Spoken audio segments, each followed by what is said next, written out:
বড়দের তুলনায় শিশুদের ত্বক খুব নাজুক ও সংবেদনশীল হয়, যার কারণে শীতের আর্দ্র আবহাওয়াতে শিশুর ত্বক শুষ্ক ও নিষ্প্রাণ হয়ে পড়ে।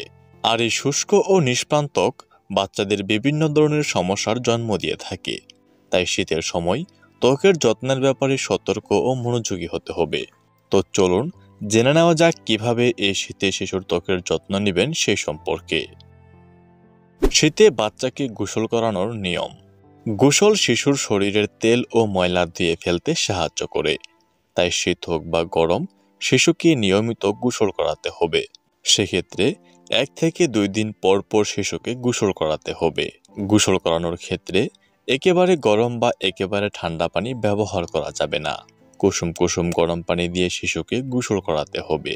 গোসল করানোর সময় সুগন্ধবিহীন বাচ্চাদের সাবান ব্যবহার করতে হবে। খেয়াল রাখতে হবে শীতে যেন বাচ্চাদের শরীরে বড়দের সাবান কোনোভাবেই না লাগানো হয়।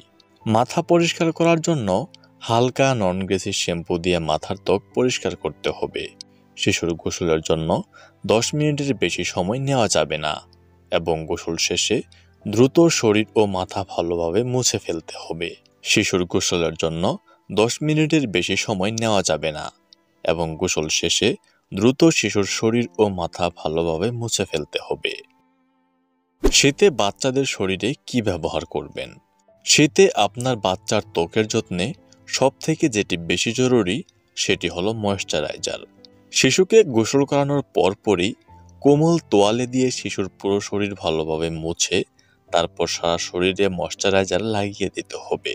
তবে এটি লাগানোর আগে নিশ্চিত হতে হবে সেটি যেন সুগন্ধি, অ্যালকোহল ও অন্যান্য কেমিক্যালবিহীন হয়, নয়তো উপকারের চেয়ে ক্ষতি বেশি হবে। এছাড়াও শীতে শিশুর ত্বকের যত্নে অলিভ অয়েল ও ভিটামিন ই সমৃদ্ধ তেলও ব্যবহার করতে পারবেন, যা শিশুর ত্বকের জন্য অত্যন্ত উপকারী। শীতে বাচ্চার ডায়াপার। শীতের আর্দ্রতা থেকে আপনার শিশুর ত্বক বাঁচাতে ঘন ঘন ডায়াপার পরিবর্তন করতে হবে। ভেজা ডায়াপার যত বেশি আপনার শিশুর ত্বকের সংস্পর্শে থাকবে, ত্বকে তত বেশি বুটি বা ফুসকুড়ি হওয়ার সম্ভাবনা বেড়ে যাবে। তাই শিশুর ডায়াপার ভেজা অবস্থায় একদমই বেশিক্ষণ রাখা যাবে না। আর ডায়াপার পরানোর আগে জায়গাটিতে বেশি করে ভ্যাসলিন বা ময়েশ্চারাইজার লাগিয়ে তারপর পরাতে হবে। এতে শিশুর রেশ হওয়ার সম্ভাবনা থাকবে শূন্যের কোঠায়। শীতে বাচ্চার পোশাক কেমন হওয়া উচিত? শীতে শিশুকে সবসময় সুতি ও আরামদায়ক পোশাক পরিধান করাতে হবে। শিশুর ত্বকের অভ্যন্তরে বাতাস চলাচল করতে পারে এমন কাপড় ব্যবহার করতে হবে। পায়ে কাপড়ের জুতা এবং মাথায় টুপি পরাতে হবে। উলের জামা কাপড় পরালে ভালোভাবে ধুয়ে শুকিয়ে তারপর পরাতে হবে, কারণ উলের জামা কাপড়ে লেগে থাকা ধুলা ময়লা থেকে শিশুর কোল্ড অ্যালার্জি হতে পারে। শিশুর শরীরে কি পেট্রোলিয়াম জেলি ব্যবহার করা যাবে? হ্যাঁ, শিশুর ত্বকের আর্দ্রতা বজায় রাখতে পেট্রোলিয়াম জেলি ব্যবহার করতে পারবেন। সেক্ষেত্রে গোসলের পর সামান্য পেট্রোলিয়াম জেলি হাতে নিয়ে হালকা করে শিশুর ত্বকে লোশনের মতো লাগিয়ে দিন। আবার শিশুর ত্বককে সুরক্ষা দিতে অ্যালোভেরা জেলও ব্যবহার করতে পারেন। সেক্ষেত্রে অল্প পরিমাণ অ্যালোভেরা জেল নিয়ে শিশুর ত্বকের শুষ্ক জায়গায় লাগিয়ে দিন।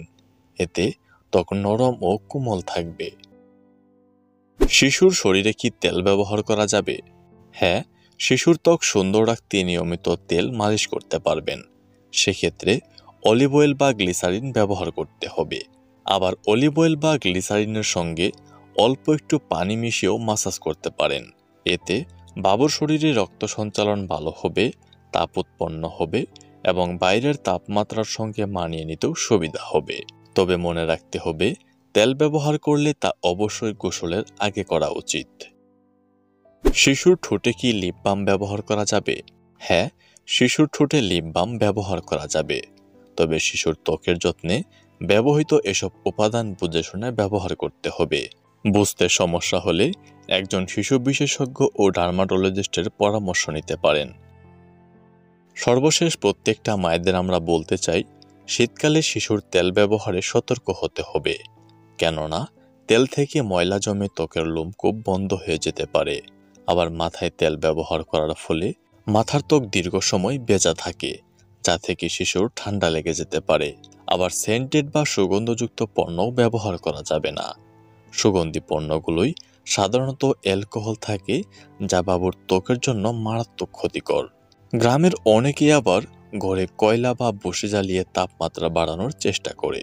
এটা কখনোই করা যাবে না, কারণ এটি শিশুর ত্বক ও স্বাস্থ্য দুটার জন্যই মারাত্মক ক্ষতিকর।